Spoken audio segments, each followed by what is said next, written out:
Bismillahirrahmanirrahim. Assalamualaikum warahmatullahi ta'ala wabarakatuh. Pemirsa channel YouTube MZT Malang Raya dimanapun Anda berada, bersama kami kembali lagi dalam channel YouTube MZT Malang Raya dalam playlist kajian kisah sahabat. Kita masih akan membahas bagaimana suri tauladan, bagaimana qudwah ataupun contoh yang diberikan oleh salah seorang sahabat yang sangat dekat dengan baginda Nabi Muhammad SAW. Di video-video sebelumnya kita melanjutkan kisahnya yang tidak lain adalah sahabat Sayyidina Ja'far bin Abi Thalib. Beliau adalah sepupu daripada Kanjeng Nabi Muhammad SAW. Jika di video terakhir sebelum video ini kita membahas sudah sampai pada kisah di mana dua orang dari perwakilan kafir Quraisy, yaitu Abdullah bin Abi Rabi'ah dan juga satunya adalah Amr bin As yang saat itu masih dalam keadaan kafir. Mereka berusaha membujuk Raja Najasyi, raja dari kerajaan Habasyah yang sekarang dikenal dengan sebutan negara Ethiopia, yang saat itu menjadi negara yang makmur, negara yang maju, negara yang kaya akan hasil buminya dan diolah dengan baik oleh raja yang adil, yang mana menjadi tujuan hijrah kaum muslimin di awal-awal mereka masuk Islam dan dipimpin oleh Sayyidina Ja'far bin Abi Thalib. Kemudian setelah dibujuk, dirayu agar Raja Najasyi ini menyerahkan Sayyidina Ja'far bin Abi Thalib dan rombongan, menyerahkan kepada kafir Quraisy agar mereka dikeluarkan dari negaranya.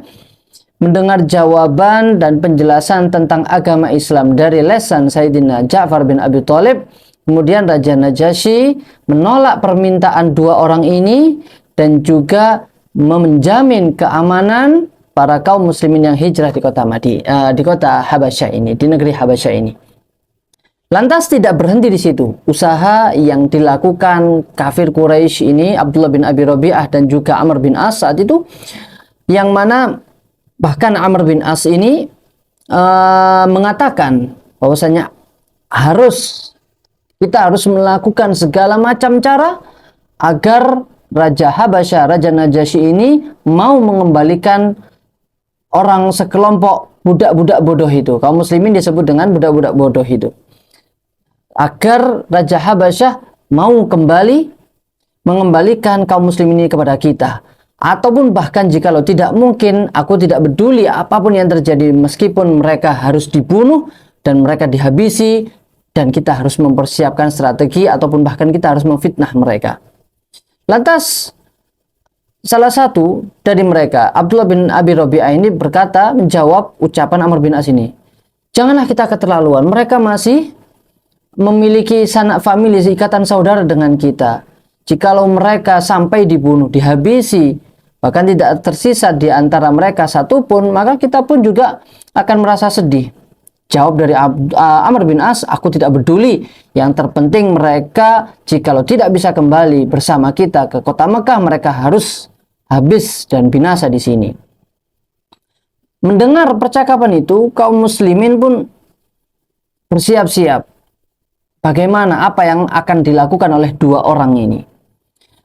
Kita bersama-sama mengetahui bahwasannya Sayyidina Ja'far bin Abi Thalib saat ditanya oleh Raja Najasyi, beliau ditanya tentang apa yang dibawa oleh Nabi kalian. Kemudian beliau menjawab dan membacakan surat Maryam, awal surat Maryam yang pertama sampai keempat, kaf ha ya ain sad, dzikru rahmati rabbika abdahu Zakaria idh nada rabbahu nidaan khafiyya, kaf ha ya ain sad. Kemudian yang mana Al-Quran ini penjelasan tentang rahmat dari Allah Subhanahu wa Ta'ala kepada hambanya Nabi Zakaria, yang mana tatkala Nabi Zakaria ini berdoa kepada Tuhannya dengan suara yang lembut, dia berkata, Qala rabbi inni wahanal azmu minni washta'ala ar-ra'su shayban wa lam akum bidu'aika rabbi syaqiyya.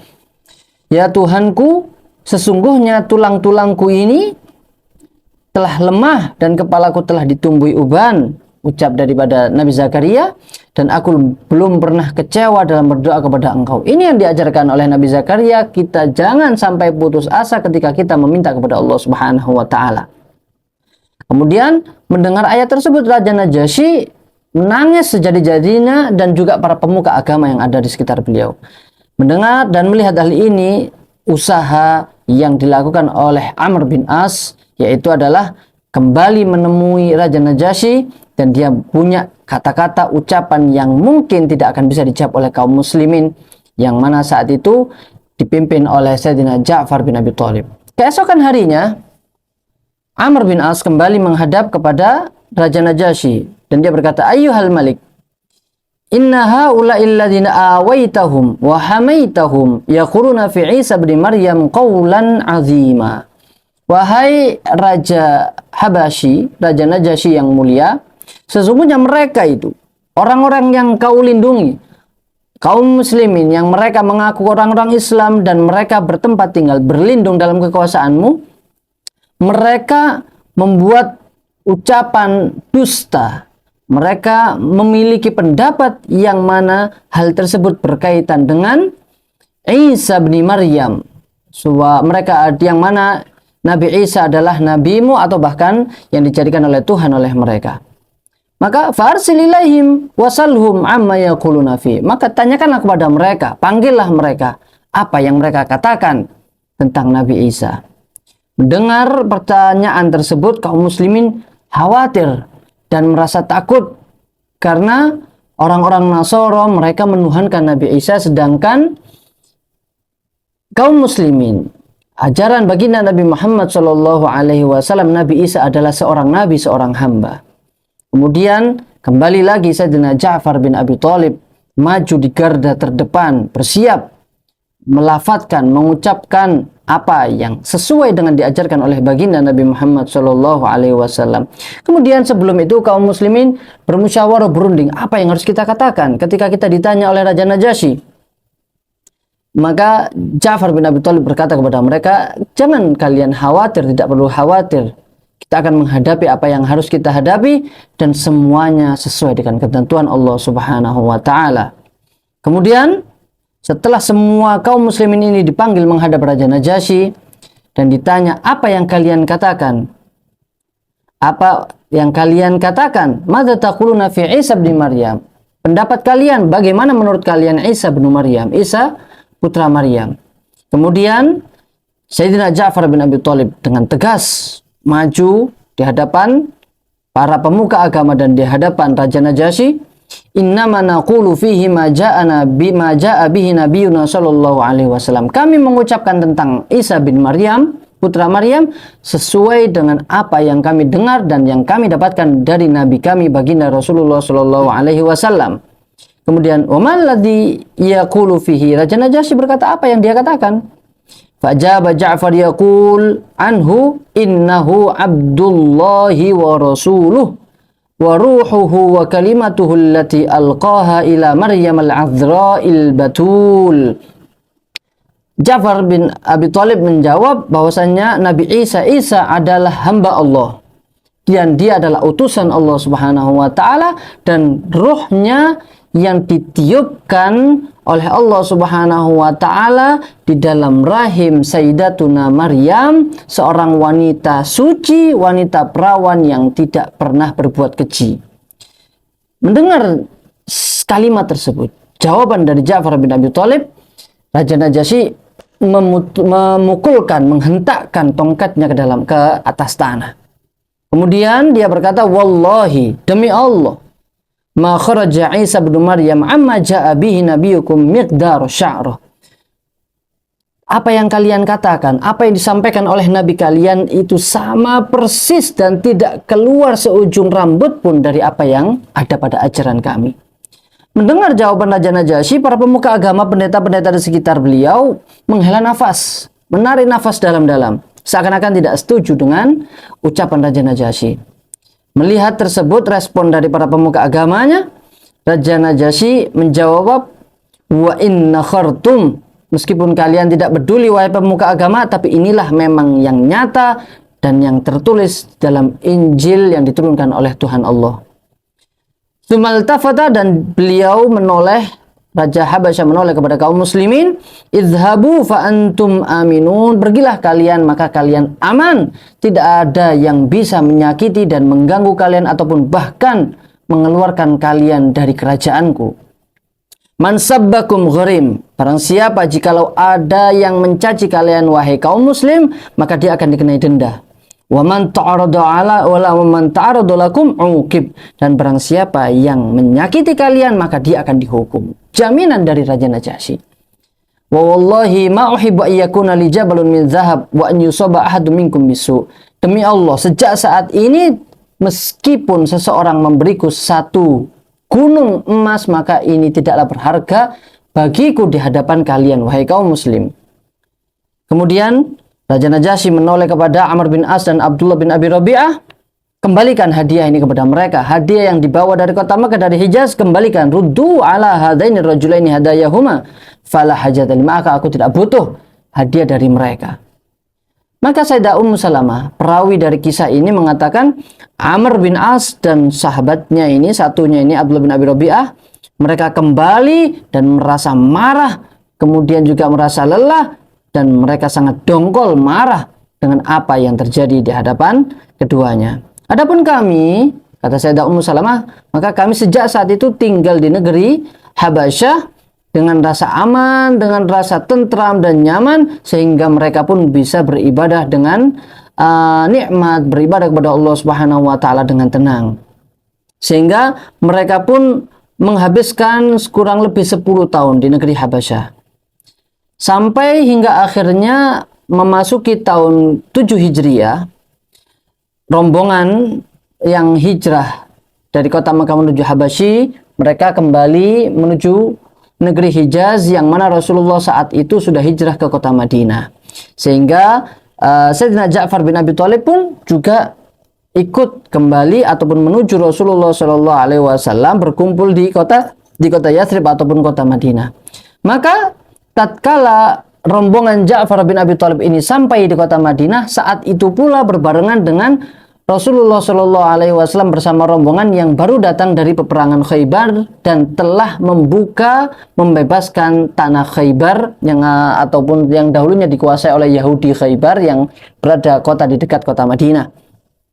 Kemudian melihat Ja'far bin Abi Thalib, sepupunya, datang bersama rombongan, Rasulullah SAW sangat bergembira dan luar biasa respon beliau, sehingga dalam hadis yang masyhur yang disampaikan oleh Rasulullah SAW, ma'adri bi ayyihima ana asyaddu farahan. Aku tidak tahu saat ini apa yang aku rasakan. Akankah aku gembira dengan dibukanya Khaybar, dengan masuknya orang-orang Islam yang ada di Khaybar, dibebaskannya Khaybar oleh Allah, ataukah dengan kedatangan Ja'far bin Abi Thalib bersama rombongan kembali bersama kita. Dan yang merasa bahagia pun bukan hanya baginda Rasulullah SAW, tapi kaum muslimin yang berada di kota Madinah, dan utamanya khususnya orang-orang fakir yang hidup di kota Madinah. Mereka sangatlah bahagia dengan kedatangan Sayyidina Ja'far bin Abi Thalib, karena mereka orang-orang fakir ini sering diundang oleh Sayyidina Ja'far bin Abi Thalib untuk makan di rumahnya, ataupun jika tidak begitu, Ja'far bin Abi Thalib memberikan kelebihan hartanya untuk dibagi-bagikan kepada kaum fakir dari kaum muslimin yang ada di kota Madinah. Sehingga riwayat yang disampaikan oleh Sayyidina Abu Hurairah, kana khairan nasi lana ma'syarul masakin, Ja'far bin Abi Thalib adalah seorang manusia laki-laki yang paling baik kepada kami, ma'asyarul fuqara, atau orang-orang fakir. Dia hampir setiap hari keliling membagikan makanan kepada kami kaum fakir, dan kami ataupun bahkan beliau mengundang kami ke rumahnya hanya untuk sekedar makan-makan.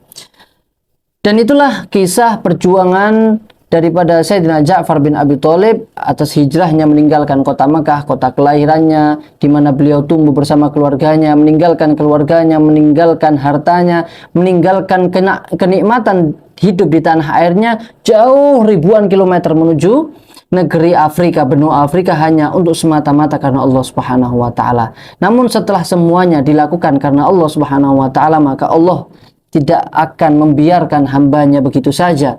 Tapi Allah Subhanahu wa taala memberikan kenikmatan kehidupan, memberikan kenikmatan kenyamanan dalam beribadahnya, sehingga beliau pun dikembalikan ke kota Madinah bersama baginda Rasulullah Shallallahu alaihi wasallam dalam keadaan aman, nyaman dan tentram. Insya Allah kita juga tidak akan melewatkan kisah Ja'far bin Abi Thalib, yang mana beliau juga mendapatkan julukan yang terkenal lewat lesan baginda Nabi Muhammad Shallallahu alaihi wasallam, sahabat yang bersayap, yang mana Rasulullah setelah suatu peperangan beliau melihat Sayyidina Ja'far bin Abi Thalib sudah berada di dalam surga, dan beliau mengepakkan kedua sayapnya yang indah, sayapnya yang berwarna dan juga dilumuri sedikit darah. Insya Allah akan kita lanjutkan kisah istimewa daripada Ja'far bin Abi Thalib pada video selanjutnya. Tetap ikuti kajian channel YouTube MZT Malang Raya. Bersama-sama kita menggapai ridho Allah Subhanahu wa taala. Wallahu musta'an alaihi tuklan. Assalamualaikum warahmatullahi wabarakatuh.